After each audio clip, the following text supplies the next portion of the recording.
Alright, I'm your host, Amir. Co-host. I'm co-host Gaurav. Alright, welcome to another episode number 11.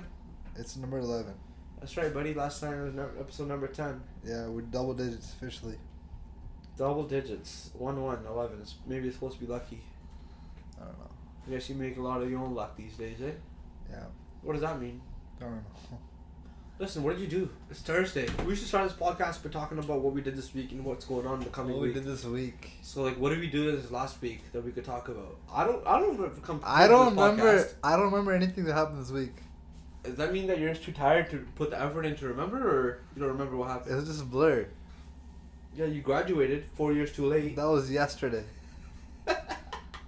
What does that mean? That was yesterday.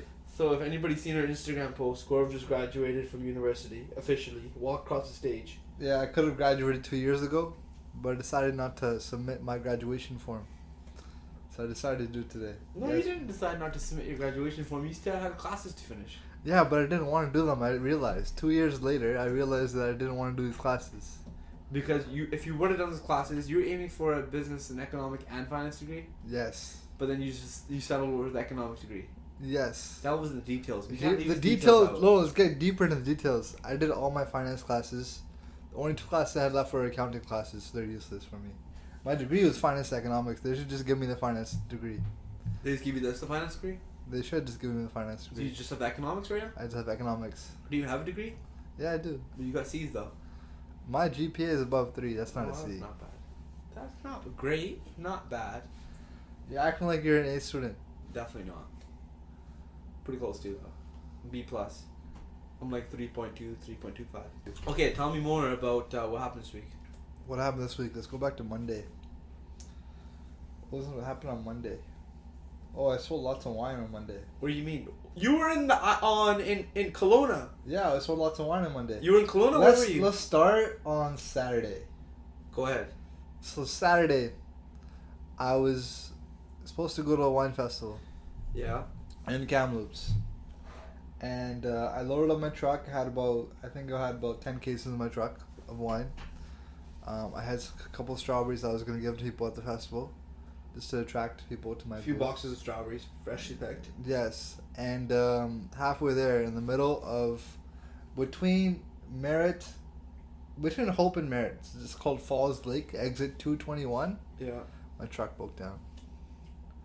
So, I was driving, my RPM was going higher, but my speedometer wasn't going higher. I was going up these hills, and it just wasn't doing anything. So I was 2,000 meters from exit 221, and I made it, going 40 kilometers an hour on the right lane. I hopped into exit 221, the rest stop. I was like, oh shit, here we go. This is the start of something different. Why? Then your truck was officially broken down at that point, right? It was officially broken down. I opened the hood, it was steaming. There was fluid everywhere. You know what the best part is? Before you left, Yeah. I didn't know where you're going. Dad's like, did you check the oil? You're like, no. Did you check the tires? No. Did you get a service? No. He checked. And then he said, I know, but he asked you. He said to you, if it breaks down, don't be saying, Dad, Dad, Dad. He did. And he you know did. what you I did? know he You said called that. Dad. He said that. You know what you did? You called Dad. I waited 10 minutes for calling Dad because of that. Like, I didn't want to do it. What you did? I didn't want to do You it. didn't. I didn't want to do That's it. exactly. Then it's big told you so. Yeah, anyways. Long story short, the hose came off. Like, whatever, the radiator hose came off. The hard part was the clamp was a stupid clamp. It was like the one you squeeze and put on, but you can't really do it with your hands because it's too difficult to do with your hands. So what I did was, like, I used my jack, you know, the piece of jack, like the rods the rods you put together. I put that on, like, the end, like this. Oh, sure. And then I took a screwdriver that I had and I squeezed the clamp together and I got the hose on. That's pretty good. It was MacGyver style. Yeah, that's pretty good. Yeah, so it got on. Anyways, what was this festival Wait. about? The story still continue. I went to the next rest stop because my radiator thing was empty. There was no water coolant, so went to the rest stop. I had water bottles. So I was going in and out of the rest stop getting water bottles, filling up my radiator hose. This old guy walks in. First I was asking for a wrench because I still hadn't put the thing on properly, right? So, or pliers, and I asked like a bunch of people. No one gave me pliers, and then I saw this old guy. He had a handicap thing on. He's probably like at least 90 years old. Couldn't walk. I walked up. Can I? Do you have pliers that I can use? He's like, yeah. He stops his truck, pulls out his toolbox, takes him probably 2 minutes to walk from his truck to my truck, holding his toolbox. He's like, here you go. And then I used his tools to fix my thing more. And then, okay, he left, but then I was still filling up water in my thing. Another old guy shows up. He's like, here, I have a 3-liter jug of water. You can take it. Uh-huh. And he gave me a 3-liter jug. You and old guys. Yeah, I don't know what's going on. And then I filled up my radiator, right? Yeah. And then I gave him strawberries. I gave him a basket of strawberries in return. Sure. And then he's like, okay, you go ahead. If your truck breaks down again, I'll be behind you. And sure enough, truck breaks down. I went going, and the truck broke down, and this guy was there again. No way. I swear to God, he was there. Second time. The second time this he was guy's there. an angel, dude. He's pretty much an angel. He saved your life. He's pretty much dead. Did you make it there on time? No. That's the best part. You didn't make it there in time, so what happened? The whole thing was ruined? Not really, no. I got time off. You literally just took a vacation. A couple-day vacation. Holy shit. Well, this guy's taking a vacation slacking. Long story short, on Monday I visited 4 liquor stores. I got into 4 stores in Kamloops. That's pretty good. You got into every single store? Yeah. That's excellent. There's still 2 stores that have to send me a credit application, but I'm waiting on that. So that's really good. That, yeah. I picked strawberries, and I picked more strawberries, and I picked more strawberries, and I'm still picking strawberries. That's great. So now we're planting sunflowers. What? We finished planting the pumpkins. We're picking more strawberries tomorrow, depending on the weather. Strawberries are essentially sold out all the time. Tomorrow I have extra strawberries and they're sold out. Jacob hired a driver, Caden. Yeah. You know him? He's doing a great job. Yeah, surfer guy. Surfer guy. Yeah, he came from Hawaii and he has that little necklace that hangs around his neck. Yeah. That holds his phone. First time I saw him, I'm like, what the heck is that, right? But it's like this orange satch thing that's like that's for surfers. They have it around the neck, that's so they hold their phones because it's a waterproof case. And then we just hired another guy. His name is Simran. And I didn't know he was a surfer guy. I just said like he looked like a surfer guy. But he is. Okay. He was in Hawaii before this. He travels a lot. And then another guy we just hired. His name is Simran. And Jacob hired both of them. Very good. We hired both of them. And then Caden did the on-the-job training. Buddy, I did nothing. That's really good. Okay, Jacob has proven himself to be a valuable employee. That's good. It's been very helpful. Minimum wage went up to $13.85. That was nice. That's crazy. That happened on June 1st. It happened June 1st. Frickin' hell, That was June man. 1st. That's ridiculous. June 1st is Saturday. I don't know how I feel about that. It's $13.85. You can't do anything about it. I know you can't do anything about it. You have to It's raise never it going to come down. unless the economy crashes. Why? What do you think happens? It's not gonna happen, but it'll just go down. You think it will? Yeah. I don't know how it works. I was in Cape Town. The minimum wage was $1 per day. $1 a day? Yeah. Yeah. Think you're a good operator? What's the definition of operator? I think being an operator means that someone who's able to manage the functions of a business towards the objective at hand in an efficient and effective manner. So essentially, are you a good manager? Are you a good leader? Are you a good doer? An executor? To put pieces of the puzzle together to accomplish the goal.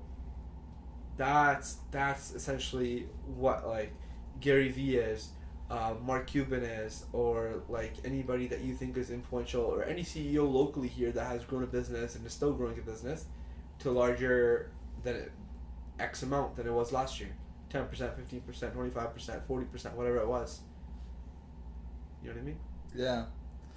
I think what's going on with myself is that there's so many things going on, is that I focus on 1, 2, and 3, and then those things, they're becoming limbo because there's already 5, 6, 7 going on. What does that mean? Well, for me, my business is sales driven. The winery is sales driven, right? So in my head, like I'm still wrapping myself around it, in my head a sale is a sale, but the logistics of the product getting from the winery to the liquor store is also part of the sale. Of course. Right? It's not finished. But my where I have fun is doing the sale. Right? It's not even finished there. It's finished after that person drinks it. 100%. 100%. Right? So I am forward driven where I should be end driven. But then I'm end driven when I should be forward driven. Explain that. So the product is moving to the liquor store, now it's sitting there. Now I'm good at moving it from the liquor store to the customer because I can do wine tastings. And then, but the beginning is making the product. I'm good at making the product, but it takes too long at the moment. And then when I make the sale, the hardest part for me is making the sale and then getting the product to the store. So that's the biggest issue for me right now. Why is that difficult? That's like the easiest thing ever. Not necessarily. Making the sale, moving the product from here to the store. The sale's done. All you need to do is pick up the product and move it there. It's not that simple. What's the difficulties that you're seeing there? There's multiple different locations the product has to go to. Provide me the obstacles. The obstacles? Yes. Okay, so right now we're shipping to the island. We have a pallet of boxes, which is about 25 boxes on a pallet that we ship to the island. They're 8 separate orders, 9 or 8 separate orders. They're all going in different locations, right? Every single bottle in there's 25 bottles, 25 cases, 25 times 12 is like 300, roughly 300 bottles, right? So every single bottle had to be bubble wrapped. Why? Because we don't have any shipping distribution set up yet. So why does it have to be bubble wrapped? Because it's going with Loomis. They don't care if it makes it up properly or not. Why can't you take a driver to send it there and drop it off? Because they're all going to different locations. Why can't you gonna send someone in Nanaimo? Or Victoria? Why? How much does it cost the other ways to use Loomis? Loomis is like $15-$20 a box. But you have 25 boxes going. Yeah, but they're all different locations. $15-$25? Yes, per box. So let's just say it's $20. Okay. Yes. Times how many boxes you said? 25. That's $500. Yes. How much time would it take for someone to go drop it off all those different locations? A full day? First of all, there's 12 hours? They're going to Kamloops. The two orders are going to Kamloops. You said the island. Island and Kamloops. Yeah. I'd say 4 or 5 orders are going to Nanaimo. Yeah. And 3 or 4 orders are going to Victoria. Uh-huh. So the distance between Victoria and Nanaimo is 2 hours. Yeah. Also the travel time between the stores in Victoria and Nanaimo, that's probably another 2 hours. So looking at 6 hours there. Driving to Kamloops and back, that's 6 hours right there. You need a holding location in both areas, and you need a part-time employee that goes and delivers in those specific areas. That's what people do. No. Why not? They use Container World or they use different shipping companies. But you're not there. Are you there yet? Yeah. Oh, so if you're not there yet, essentially what you could do is rent out like a storage locker or something. Yes. Have a part-time employee.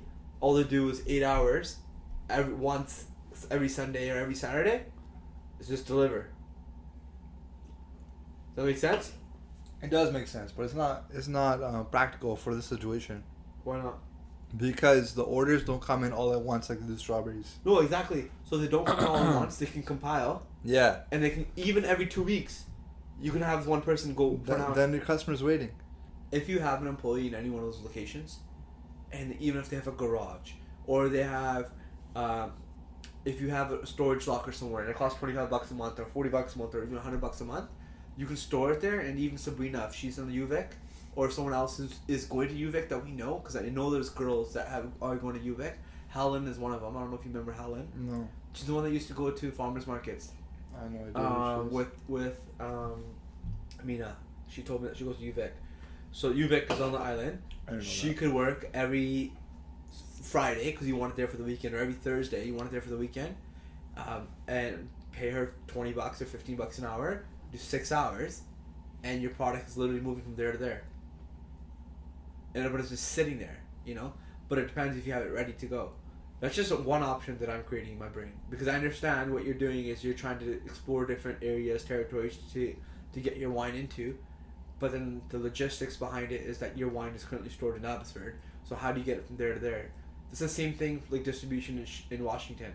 How would you go, and if you got orders in Washington and like Bellingham right now, you wouldn't obviously store your wine in Abbotsford. You store it all across the border, so it's already a U.S. product. Obviously. And then the orders are just going from U.S. to U.S. It's not going from Canada to U.S. Yes. So same thing. So if you think from that perspective, you just get it close enough to where you have a bulk location placed, and then you get it delivered. But okay, then how does Container World work? If that situation. Basically, all Container World does is they come here with the truck. They Yeah. pick up 4 or 5 pallets. Yeah. Take them to the warehouse. They Yeah. charge like 45 cents per case per month. Yeah. For warehouse fees, which is like a tiny amount. How many cases on a pallet? 60. Okay, yeah. So one pallet, 60 times 4. That's like $24 a month. It's $27 in a month. Yes. So then they charge, depending on the location. Because Container World's in Vancouver, if you're shipping to a Vancouver store, Yeah. $7 a case, Mm-hmm. right? Versus now it's $25 a case because I'm using that parcel. No, Yeah. sorry, number 8 freight. Because does it just go like right away? it goes right away, same day. Okay. That's pretty good.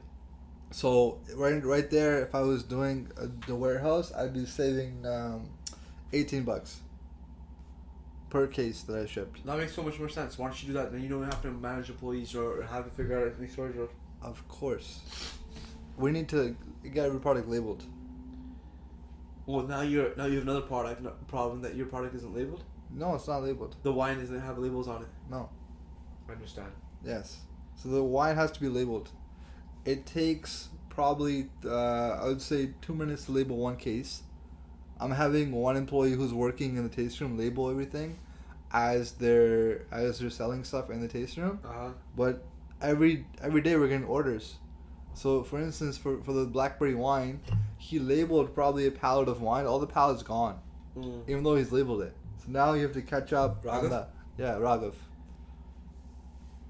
So this is a very micro issue, but you have to get all the bottles labeled to send to the warehouse, and then you have to have extra product here labeled so you can sell in the store.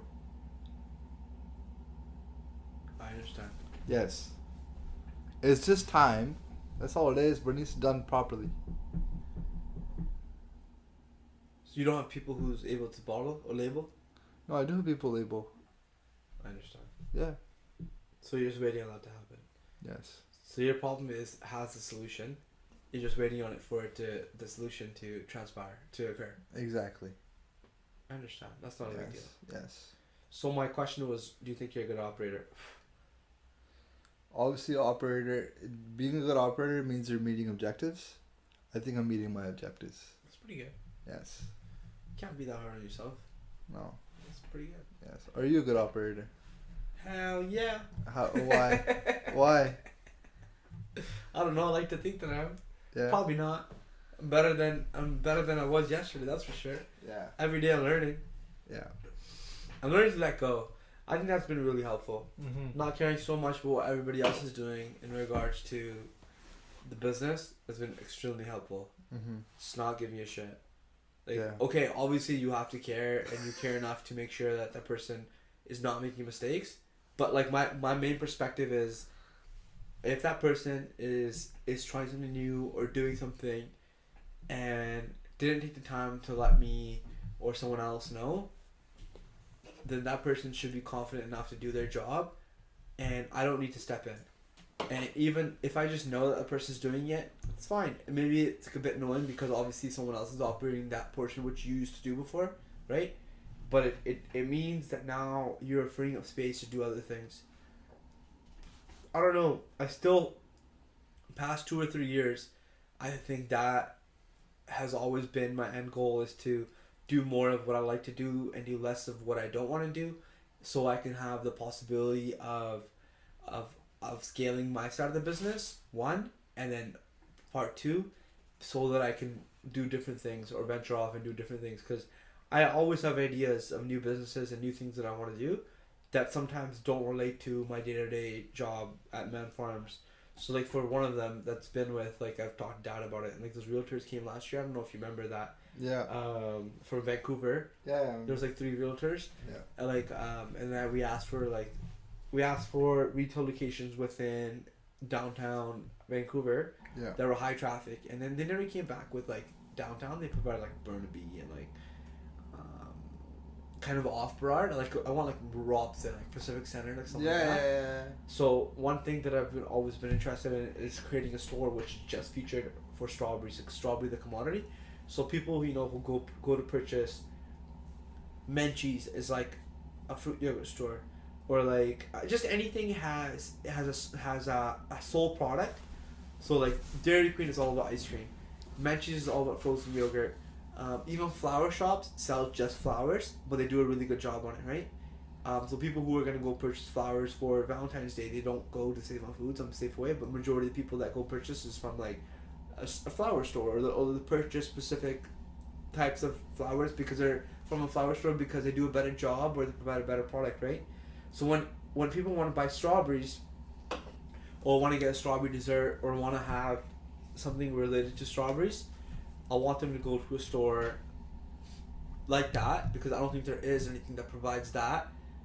And I think strawberries is one, a sexy product because it's red, it's aromatic, and it's delicate. Two, it tastes great, everybody enjoys it, right? A to Z, like kids to adults enjoy it, right?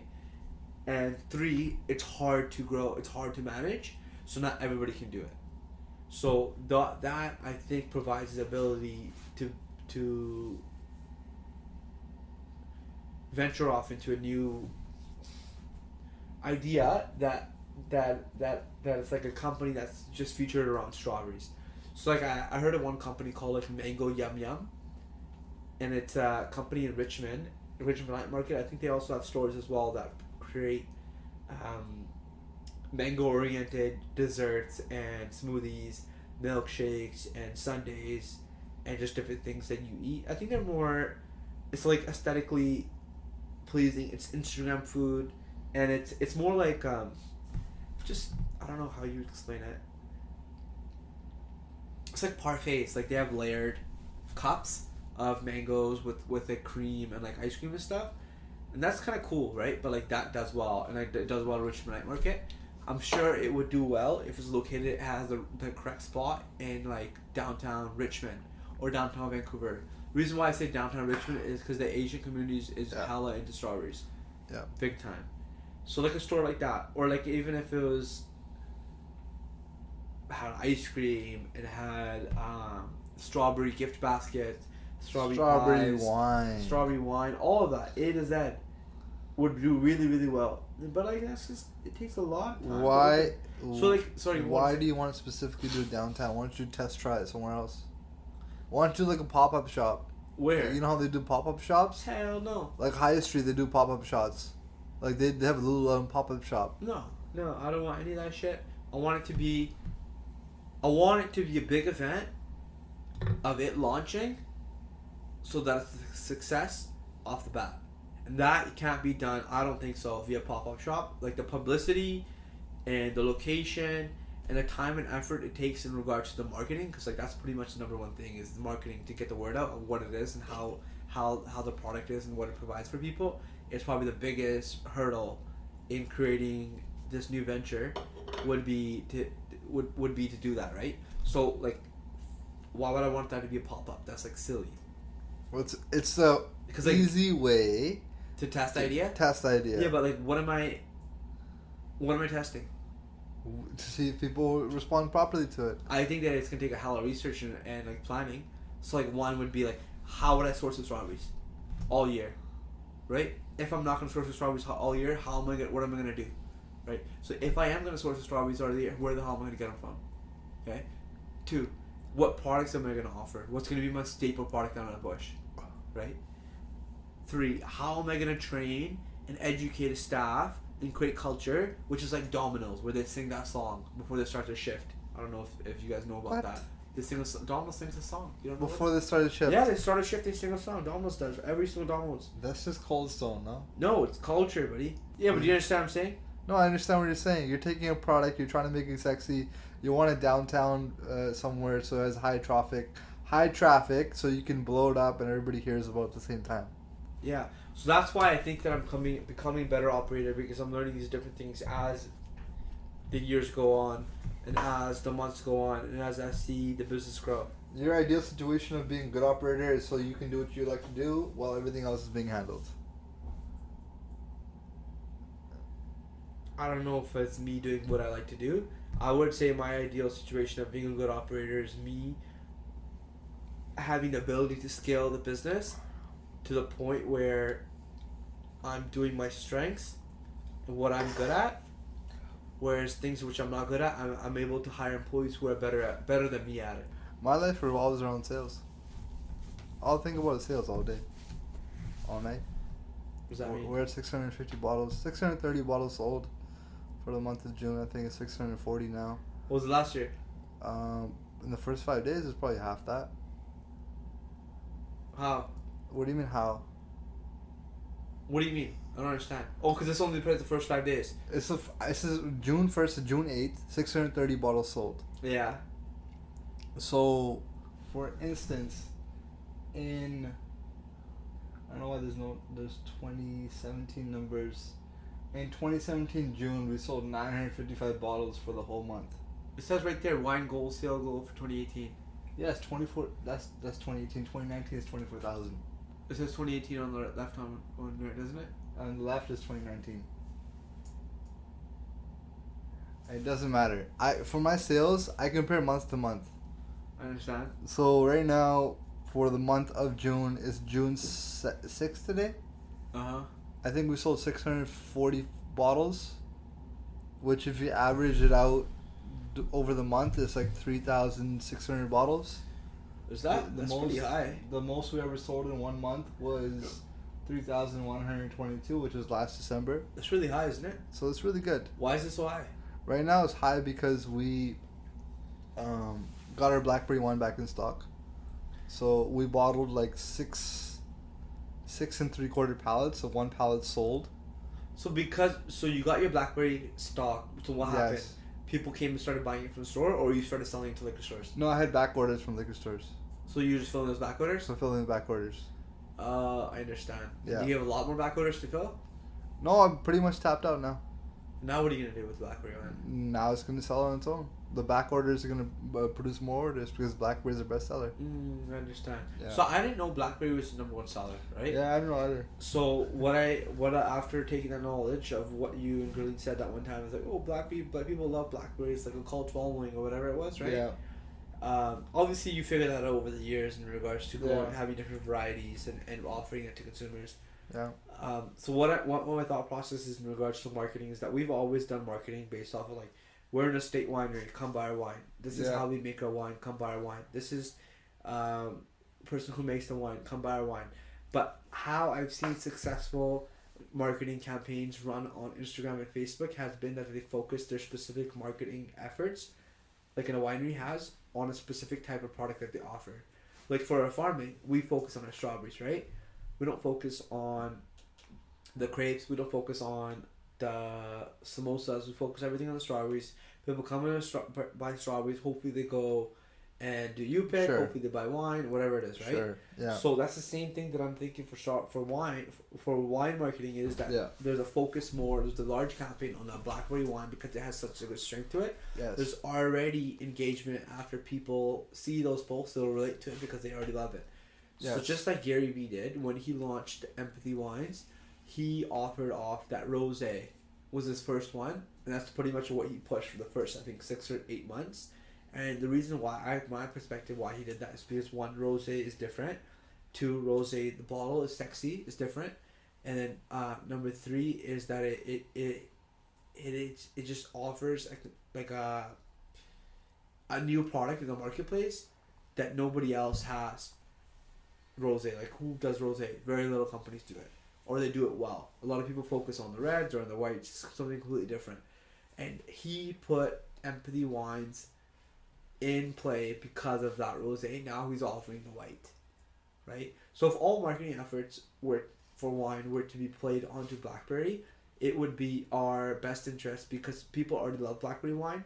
So meaning the consensus appreciates the wine that we produce. So more people try the blackberry wine, more people try it and enjoy it, more likelihood that they'll try different varieties that we offer. That's my thought process behind it. That takes time to develop. That's my genius right there. Next topic. So basically, if you take that blackberry wine and you market it, you have to have different channels to market it in. Obviously, it's Instagram, right? Facebook. Sure, you can do Snapchat. Sure, there's word of mouth. Sure, there's wine tastings. How do you develop the buzzword content to do all that. You just go take a picture of blackberry wine. Oh, we have it in stock. Do this, do that. What do you do? What do you do if you really want to push the blackberry wine? You do everything. What's everything? What does that mean? Everything. Any idea you have, you try it and you see what sticks. That's it. I know that based off of Man Farm's insights, the pictures that photos that work well for us is that people that we tell a story about. Number 2, it's our goats, and number 3, it's like fresh ideas, so like Snow White or like the Haunted Cormets or anything like that. That's fresh and festive and eventful. So those things does work. So right away, I know that people who have worked here inside the winery would be a good way for us to get the word out about blackberry and why they appreciate it. Or the liquor stores. Just focusing anything on people would be a great content angle. And that's just like one way, right? But then also influencers, because then influencers can tell their story, and I can contact influencers and say, hey, listen, here's a case of blackberry wine. It's for you and to give away for your followers. I want you to tell a story about yourself that is meaningful, and maybe the first time you tried wine, or it's funny, or it's impactful, or it's, I don't know, anything that has to do with something that people can relate, but it has around people. So people, something that people appreciate that follow us on Instagram and Facebook. So that's like the number one thing, but it just has to do with being creative. It's creativity. And it's never like, oh, there's no right or wrong answer. It's trying and seeing what engages well with consumers. But based off our insights, the categories that work is like what I stated. There's more categories. I have a list downstairs. People who work inside the marketing see that list. And they're like, oh, what should I do? Look at the list. So what if I took one marketing person and spent 2 days, say, altogether, say 16 hours, focused specifically on blackberries to get pictures, videos, and content for blackberries, and then I released that over 2 months? Doesn't work like that. Why doesn't it work like that? What are you going to do in 8 hours? What are you going to do in 8 hours? First of all, I guess, okay, first we need 1 day, 1 or 2 days for planning, what to do, how to do it, and then another 2 days for doing what you want to do. Yes, but I think it's much better if you do spread it out over 2 weeks and do 2 hours a day, you know, for like 5 days a week. So it's 20 hours, and you do content every 2 hours. Just don't focus on blackberries, because then you'll have time to look at your content, post it, and see how it's doing. If you go and do like, oh, I like these 4 ideas, and spend 20 hours on it and just do it without getting any feedback, you don't know what's going on. You need that feedback loop of posting it and seeing what's happening, and then you move your direction. You have to have the ability to pivot a bit, flexibility, because who knows if the ideas you think are right. I don't know if my ideas are right. I just know what the feedback is. It's a marketplace. Marketplace is the marketplace. Whatever they're willing to buy into based off of their engagement is the ones that we're willing to sell. Right? Right. That's it. So I think that it's a great idea to have that planning session. It's a great idea to spend 20 hours, but I don't think that it's good to spend it over 2 weeks, because I feel like over 2 days. Sorry, over 2 days, because I feel like you'll be stuck in your own head, and you'll be stuck in doing whatever you think is best. But it's do what you think is best, but don't spend more time on creating a finalized item. Send out a draft and see if that draft is in the right direction, and if it is, then finalize that or broaden that direction into different angles. That's my idea of marketing. Of anything, it's just like do it and see what works. Like for example, today it was like, oh, what if we put a video as a cover photo? So I was like, I don't know, do it. We'll see what happens. So she posted it, and we'll see what happens. She's like, oh, I don't like the logo that we have for Mad Farms in our top corner of Facebook. I was like, okay, then change it. She's like, okay, can I get a picture of you holding dirt? She's like, can we do it tomorrow? I was like, why can't we do it now? She's like, okay, let's go. So we took a picture of strawberries holding me holding dirt with strawberries over top of it, and this is the picture right here. She posted it already.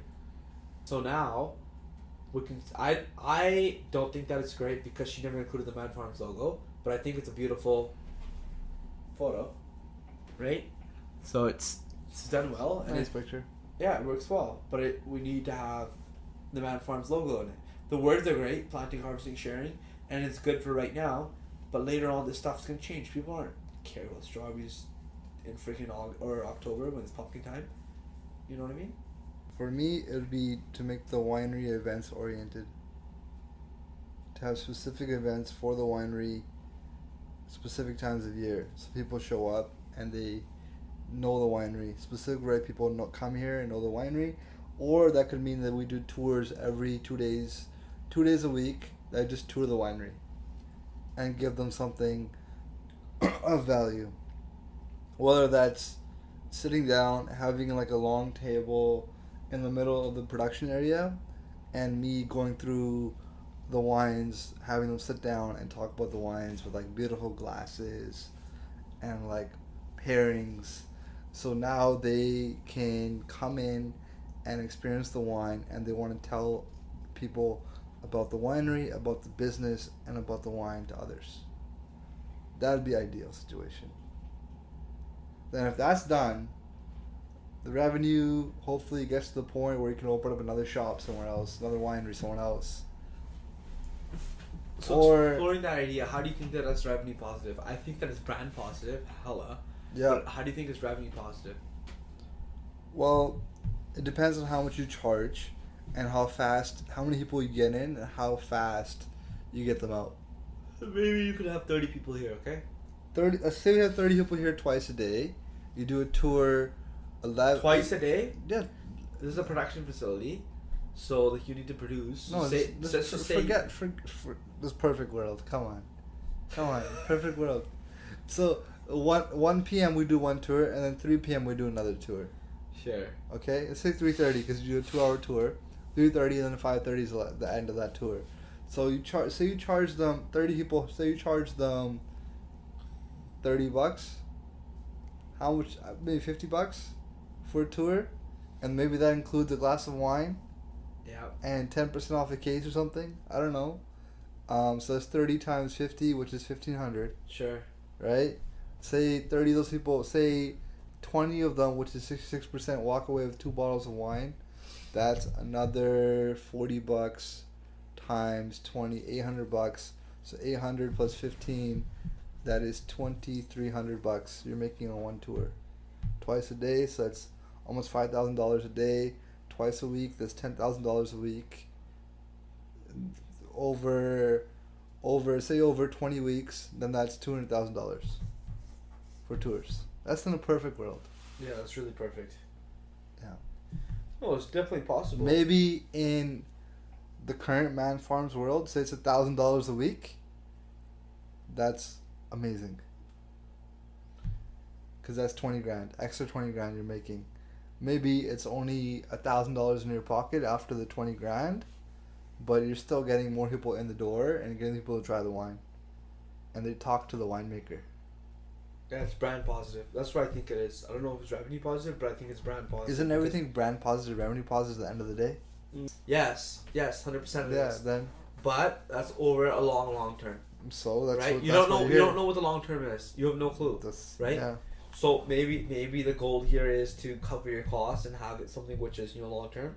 That's my eyes in the Strawberry Festival, but yeah, I haven't made it fun enough for people to actually purchasing it. Only person we've had purchase, we had like 15 people purchase it last week. That's cool. It was a good idea and it was excellent. And me, mom, and dad did it. And I recorded a big video on it. They like the wine at the end. Yeah, they liked it. They loved trying all of it. Did they buy any? They spent like all day here, and then they purchased a bunch of stuff. I think they bought a case. Really? Yeah, they bought a case. That's pretty good. Yeah, she said she bought a case of wine. That's pretty good. So it was awesome. So that's brand positive. 100%. Yeah, right away. I don't know. Yeah, it's good stuff. I was listening to Hugh's podcast. He talked a lot about to-do lists. This has been in my head for a long time. Yeah, mine too. I already create checklists. Yeah. When I went to go get stuff from States, I made a checklist for Jacob, so Jacob could go do it himself, and he did it himself. Yeah. Now he's able to go do it himself. Yeah. That's a big, pretty specific checklist to go to the States to come back and go through what's it called? How long did it take you to make that checklist? I did it while I was doing it. So I went, I took pictures of me doing what everything I was doing. Then I put it into a folder. That's it. That's it. And I provide an explanation and wrote it out, and that's it, done. If I don't care, maybe it takes 2 hours. But still, it takes me 2 hours to go and get it. Yeah. Yeah, so done deal. It's hard That's to good. get That's good. Other thing you mentioned that you should value your time based on the gross revenue divided by 2,000 hours. Yeah. So that was something that brought me back to earth a little bit. Brought you back to earth? I don't know. It just gives you perspective. All of Man Farms isn't predicated on you. No, I know, but the revenue of the winery is. Yes, 100%. 100%. 100% is. Yeah. So maybe that's where I think that everybody should be thinking about their perspective of how to spend their time. Yeah, 100%. That's right. 100%. So there should be a freaking big ass board that says, okay, this is where people are making money. This is where we're losing money. Yeah. Where are you spending your time? Yeah. I think about that every single day. It's the gross revenue, so it doesn't mean anything about the net revenue. No, exactly. But I think about that every single day. Yeah. When people are like arguing over things which don't even make money for the business and spending literally 6 hours and spending other employees' time, so that which is like 6 hours of your time and you spend almost in 3 hours of someone else's time, it's 18 hours spent on that freaking one thing. That's ridiculous. Yeah.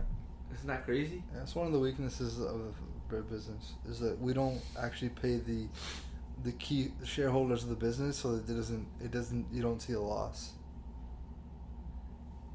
No, I think it's structured in a different way. That's all it is.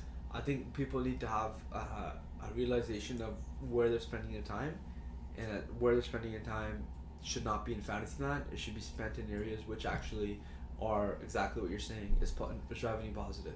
Yeah. That's what really matters. Overall health of the business. If you don't have money, what are you gonna do? Your business can't survive. It's nothing. Your business can't feed any people. People are upset. Yeah. People's morale's down. Can't pay Jason. Jason can't come here. We can't record podcasts and drink beer. Like, it's bullshit. You know what I mean? Best believe you better be selling strawberries. Yeah. Sales are what straw business is all about. Sales is oxygen. 100%. Sales are oxygen. Without sales, you're nothing. Alright, what's for dinner? Chicken, right? Yeah. Should we get out of here? Let's go. Alright guys, thank you guys for listening for podcast number 11. We talked about a bunch of different things, some which have to do with wine. My brother's crazy story all the way to Kamloops. And we also talked about how to be a good operator, along with what it means to run a successful business. So, i.e. sales and being revenue positive. Have a beautiful day, guys. If you guys have any comments or feedback, please let us know. Follow us on Instagram at Man Farms and also Facebook at Man Farms.